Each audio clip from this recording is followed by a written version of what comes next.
मतदार यादीच्या बाबतीत जे संभाव्य दुबार नावाबाबत राज्य निवडणूक आयोगाने पूर्ण दक्षता घेतलेली आहे।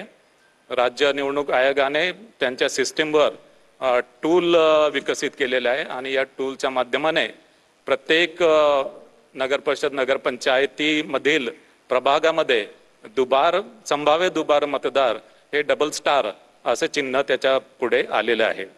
जिथे जिथे अशा प्रकारचे डबल स्टार आलेले आहेत तिथे संबंधित अधिकारी संबंधित मतदारांना कॉन्टॅक्ट करून तो कुठल्या प्रभागामध्ये आणि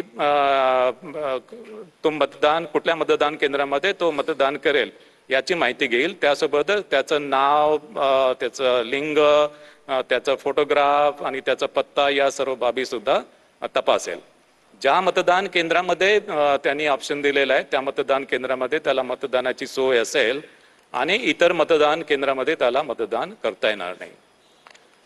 ज्या मतदारांच्या नावानं पुढे डबल स्टार आलेला आहे, दुबार मतदार म्हणून डबल स्टार आलेला आहे, पण त्यांनी काही प्रतिसाद दिला नाही, तर सर्व मतदान केंद्रावर त्याचं डबल स्टार म्हणून नोंद होईल आणि असा मतदार मतदान केंद्रावर आल्यानंतर त्याच्याकडून एक डिक्लेरेशन घेतलं जाईल की या मतदान केंद्राव्यतिरिक्त इतर मतदान केंद्रामध्ये त्यांनी मतदान केलं नाही किंवा या मतदानानंतर दुसऱ्या मतदान केंद्रावर तो मतदान करणार नाही, म्हणजे एकाच मतदान केंद्रावर त्याला मतदान करता येईल।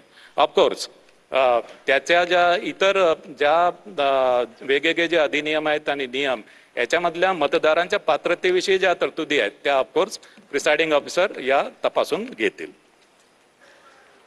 मतदार जागृतीच्या संदर्भात मतदानाचा टक्का वाढावा यासाठी आम्ही 32 वेगवेगळ्या प्रकारचे ॲक्च्युली वोटर्स अवेअरनेस कॅम्पेन आम्ही घोषित केलेले आहेत आणि संबंधित नगर परिषद आणि नगरपंचायती यांच्या निधीमधून हे जे मतदान आणि काही निधी राज्य निवडणूक आयोगाकडे पण आहे, सोशल मीडियाच्या माध्यमाने आणि राज्य निवडणूक आयोगाने त्याच्या संदर्भात एक गीत सुद्धा तयार केलेलं आहे आणि या वोटर्स अवेअरनेस कॅम्पेनच्या माध्यमाने मतदानाचा टक्का जास्तीत जास्त वाढेल याच्याबद्दल आम्ही दक्षता घेतलेली आहे। वेगवेगळे पोस्टर्स, बॅनर्स, क्रिएटिव्ह आर्ट, भित्तिचित्र, चित्ररथ याच्या माध्यमाने सुद्धा वोटर्स अवेअरनेस कॅम्पेन राबवला जाईल।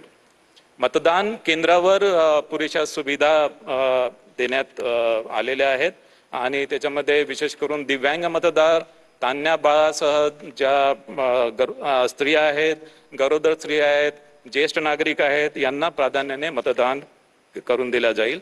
दिव्यांग आणि ज्येष्ठ नागरिकांसाठी रॅम्पची सोय केलेली आहे, याशिवाय व्हीलचेअर्सची सुद्धा व्यवस्था करण्यात येणार आहे।